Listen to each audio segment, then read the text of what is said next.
Right now at 7, bringing energy back to PCH. A major stretch reopened just in time for the holiday weekend, and we are live with a look at the return of tourists and locals at the beaches and businesses in Malibu and the Pacific Palisades. Hello, and thank you so much for joining us. I'm Kathy Vara. Hi, everyone. I'm Macalo Medina in for Jonathan Gonzalez tonight. It was the first weekend in nearly 5 months that drivers have been able to move through that 11-mile stretch of PCH. This holiday weekend, business owners are hoping people are ready to come back and to support them. NBC4's Amber Frias is live from the Pacific Palisades tonight with more on how they're feeling. Amber. Hey, Kathy and Macalo. Well, most of these businesses have been struggling over the past few months, so the reopening of PCH is nothing short of the answer to their prayers. The Palisades in Malibu buzzed with life. Surfers took the waves, while families enjoyed lunch on the iconic Malibu Pier. And for the first time in months, traffic moved steadily along PCH. I mean, it's arguably the most beautiful area I've been in this country. Scars from the wildfire still mark the hillsides. Some businesses remain closed, but with the reopening of PCH, there is a sense of renewal.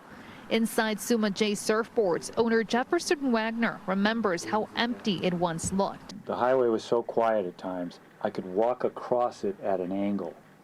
Not like haul butt across it, but angle across it any time of day or night. It was that deserted.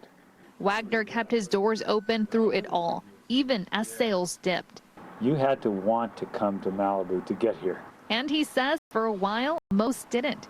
Wagner says sales dropped 46% compared to this time last year. The hard part has been the difficulty of maintaining the business and keeping the rent paid and keeping some of the employees employed. Since PCH is reopening, he's seen customers return, but not in full force. The traffic and the flow of traffic is minimal. This is like midweek. Still, he's hopeful. I don't want a lot of places to close. You know, like from what I can pay support. You see all these signs where it's like, we will rebuild together. Like, it seems like there's a strong sense of community here now. While the hills continue healing, Malibu and Pacific Palisades are coming back. While PCH is back open, there are still some restrictions. There is a strict 25-mile-per-hour speed limit in the area, and there's an increased LAPD presence as well. Reporting live, Amber Frias, NBC4 News. Amber, thank you so much. It was a beautiful start to the Memorial Day weekend. We're looking live right now from Catalina. Meteorologist Stephanie Olmo has your first alert forecast. It looked amazing over there in Malibu. How shiny was that? I know, after a morning start with the clouds and a little bit of the fog, and we're seeing that right now in Catalina. But eventually we have some sunshine, so it's going to want to go out there, right? And it's going to be the same trend as we head into the next couple of days. So that's something to know. We have that May gray as we continue, but right now, not the case. We're looking gorgeous as we check out this beautiful live shot of LAX, and things are looking pretty good right now, pretty smooth. We're looking at that sunshine. The sun will be setting just before 8. Temperatures at 64 degrees. As we go over the temperatures right now, 77 in San Bernardino, low 70s in Ontario, Riverside, 66 in Hemet, upper 60s, mid 60s in some areas, downtown LA, 65 in Thousand Oaks, 62. In Oxnard. So as we check out the hour-by-hour forecast, this is for the valleys. If you have any night plans, we're looking pretty good. We're looking nice and dry, mostly clear, and temperatures coming down into the lower 60s around 9 p.m. at 63, eventually down into the 50s, and that's going to be just around midnight. Any night plans, just make sure to have a jacket with you. All right, your holiday weekend forecast. So for the coast, temperatures here will remain in the upper 60s Sunday going into Monday. 70s for the basin in Orange County.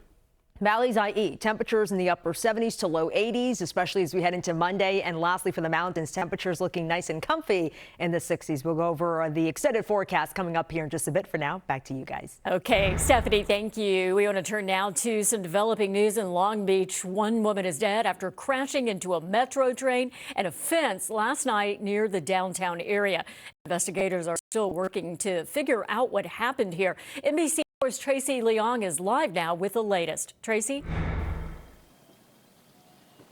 Yeah, Kathy, according to police, the 21-year-old woman who was driving was heading south right here on Long Beach Boulevard when she first hit the metro and then came crashing into this tree right here. You can see part of the tree has been shaved off and you can see some of the debris scattered on the ground.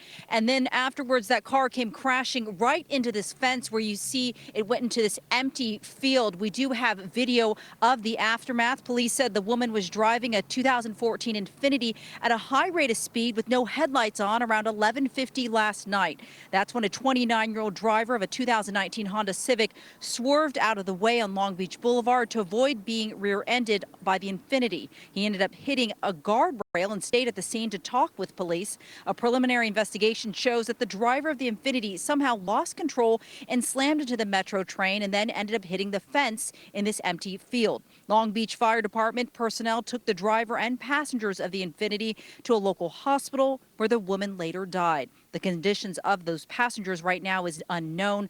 Police said speed and impaired driving are being investigated as potential factors. We spoke to a witness who described what he saw last night.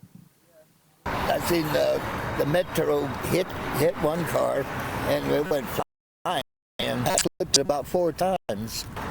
And you know, that's the one that ended up over here. It went from that area over there all the way back over here. Police said the 21-year-old driver was from Compton. Friends of that driver stopped by this area earlier. They said they are planning to come back at 8 tonight to hold a vigil for her. Reporting live in Long Beach, Tracy Lingong, NBC4 News. Tracy, thank you so much. We have some developing news in Orange County. A boy is facing murder charges there. Over in Huntington Beach after police say he shot a man with a flare gun. This happened last night near Florida Street and Ukiah Avenue. Just around 8:30, officers found the man with a gunshot wound. He later died at a local hospital. The boy took off, but police were able to catch up to him. He's now in Orange County Juvenile Hall. Well, we're learning some new details about that deadly small plane crash in a San Diego neighborhood that killed 6 people, including the roll systems on the ground that may have been played. The weather conditions that got even worse. Yeah, and this comes as officers began carefully removing debris from the crash site today. NBC's Steve Patterson reports. Tonight,